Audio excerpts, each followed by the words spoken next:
What is going on YouTube? Welcome back to the channel. Today we have got a McLaren 570 GT in front. Anybody that follows the channel closely, you'll be aware of many POV videos I've done back in the day. These ain't going to be car reviews. It's simply going to be just for the experience. I'll try to, get a few acceleration runs, try, activate launch control on some of them, but this is the start of the series. We're starting off with this McLaren 570 GT. And like I say, it's not going to be a review. I mean, I'll be interested to hear some feedback in the comment section. Whether I should talk and stuff, but there's channels out there that are solely dedicated on just POV driving. There's no talking, they just simply drive the cars and people seem to enjoy them. So I'm hoping to achieve the same sort of goal, man. This can be just an addition to the channel. So before I forget, I just want to give a massive shout out to Calvin's Car Diaries for actually loaning me this car for the day. I recently did a collab with him. You remember the red Golf R. We're also going to be jumping in his Nissan GTR soon as well. And guys, this is a £157,000 car. I genuinely have to pinch my skin, man. Like, is this really my reality? Do you know what I mean? I'm being able to drive these cars for a living almost. So I'm going to leave the link to Calvin's YouTube channel in the description. Please show him some support and subscribe to him. He's a friend of mine. We chat on a regular basis and there's going to be a lot more content coming with him as well. So as it's the introduction video, I'll talk a little bit about this car. So this is McLaren's entry-level supercar. It's called the 570 GT. There's about 4 or 5 variations to this. You've got the 540C, you've got the 570S, you've got the S Spider, and you've obviously got this GT, plus you've got the new 600 LT. Don't know massive details on the LT, but I think it's been released, or it might be getting released soon. So I'm not going to talk about the boring stuff. Let's talk about the engine and how fast this thing goes. So it's got a 3.8 litre twin turbo V8, producing 566 bhp, 443 foot-pounds of torque if I'm correct. Does 0 to 60 in 3.3 seconds and will top out at 204 miles per hour. Does the quarter of a mile in 11.1 seconds. Just to give you an idea, Arthur's 600 bhp Golf R does the quarter mile in 11.2. So just goes to show you how quick Arthur's car really is.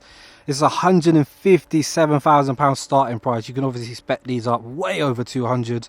And as I mentioned already, this is an entry-level McLaren. You do have like the 650S, you have the 720S. This is like their baby version, This is to sort of introduce you into the brand almost. There is the 540C, which they sort of call their everyday supercar, but this is the GT, this is the daily driver. So you get McLaren's SSG gearbox, which is basically just a 7-speed dual clutch transmission.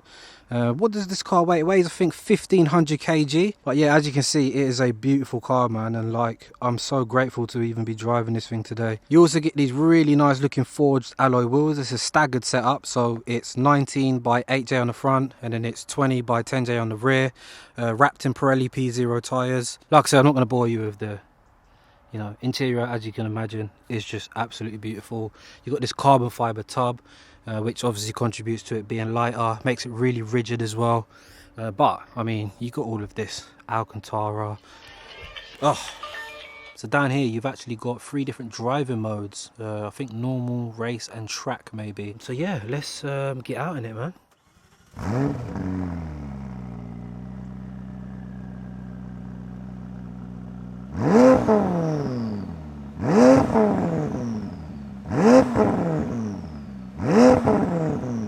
You see our track. Yep, track, that'll do. We've got launch. Yeah, we ain't gonna be doing no launching today.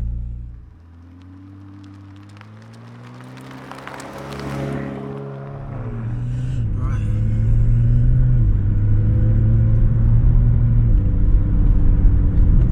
So yeah, 7-speed dual clutch.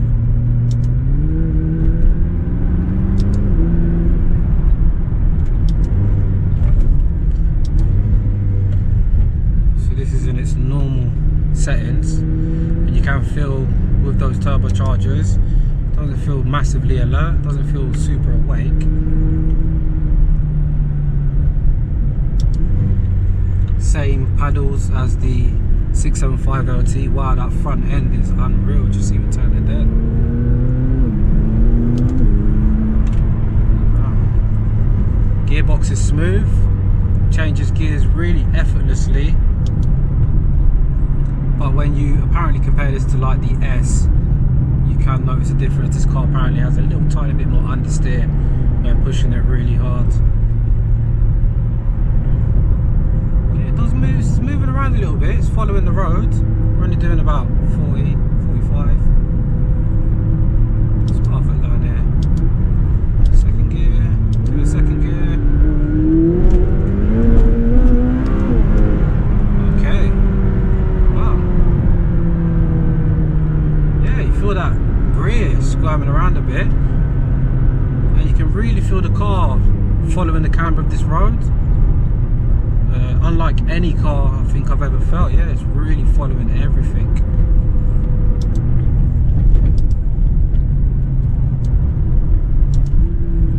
Right now I'm really low down to the ground, and that turning is really nice. It doesn't require much turning of the wheel basically. You do also get adaptive suspension, which is tuned a little differently for the GT, obviously making it a little better for UK roads. Where should we go? We've got left, got a national speed limit up here. And also I've got no external sound, this is just the GoPro playing. So let's go a little bit of acceleration. Wow. Yeah, the speeds are quite ridiculous, but the brake pedal, you have to really push it. It's not super sensitive like your typical hot hatches. You've really got to stamp on it. Almost feels like there is no brake. You've really got to press. But weirdly, I'm finding there to be a bit of movement with this car. Like, it's moving around a bit. I suppose the speeds are quite, you know.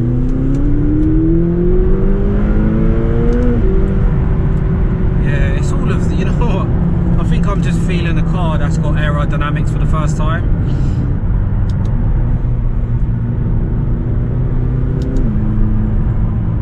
I think it's carbon ceramics as standard. 6 piston calipers up front, 4 in the rear. Pull over here, matte Ferris style. Don't like traffic.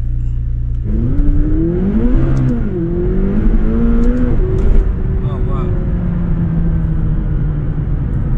Yeah, I can't even explain how that feels. It almost feels like the power's winding up, and then when it grips it just lunges forward. Yeah, definitely a very fast car, but at the same time, because the car feels so well built, you know, it just takes that element of speed away. Don't get me wrong, it feels seriously fast, but very easy to do, do you know what I mean? And there's nothing wrong with that. But the problem with a car that easily puts its power down is to actually break a sweat and sort of enjoy the drive, you've got to be driving a lot faster. Whereas like the catering, for example, you can be doing like 30 miles per hour and you feel like you're on the limit.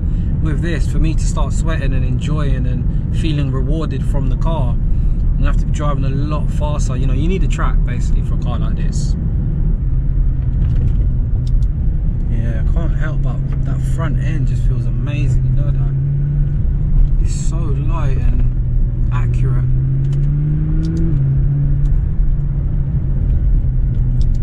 But it does feel like it's all technology enabling this car to drive the way it does. Yeah, the gearbox is nice and exaggerated in this track mode.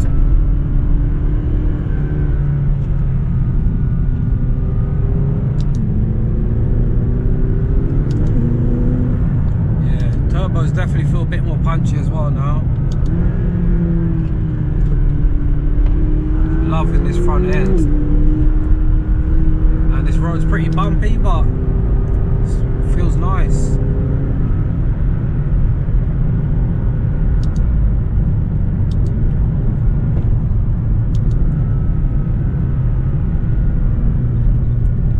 So you may have noticed I've been plugging up my merchandise recently. Heading over to the store, you're going to see that in every video now. You guys need to be supporting the channel. Buy a t-shirt, even a sticker. There's going to be loads of more stuff coming as well. Also, the next 3 or 4 days I'm going to be editing Nick's RS6 video. So yeah, that one's going to be a seriously special video. Probably my best produced video. so far. So look out for that one. I'm going to try to drop that on Halloween. And we've got a nice little clear stretch here. Wait for this car to go. But that's flat. Wow. Yeah. Like I said, every time there's a bit of a hesitation with the gear shift, and then it comes back on, but it comes on like a catapult. It catapults you forward. It's not like a seamless, like, you know, like the RS6, like Nick's RS6, or even the Porsche turbos. It's a real, it seamlessly keeps accelerating forward. It doesn't ever stop. With this, you can feel that there's a bit of a pause, and then it comes back in, but it really accelerates in, like, you know, it's not just a smack of power in your face. You can feel it winding up. As this car is a 570 GT, it's supposed to be a, you know, very daily drivable supercar, and I'm not having to be cautious about where I'm placing the car on the road. I'm just raggo driving it over any bump, and it's taking it nicely. And even when it does hit the potholes, you can feel it absorbs it really nice. So guys, I'm going to end the video there. I hope you enjoyed it. Like I say, something a little different and something to just fill up the days, you know, when there's no car features. There's loads of stuff going on. I'm looking to buy a new car soon. Also look out for Nick's video. Cars are coming left, right and centre. If you want to feature your car on the channel, send me a message on Instagram, Facebook. You can email me, the link will be in the description. Also, a massive shout out to Calvin again for letting me take this car for a drive, man. Really do appreciate these opportunities coming to me. So yeah, please check out Calvin's channel, subscribe, and just start checking out his videos, man. It's really cool, really nice quality videos. So yeah, I'm out, guys. See you soon.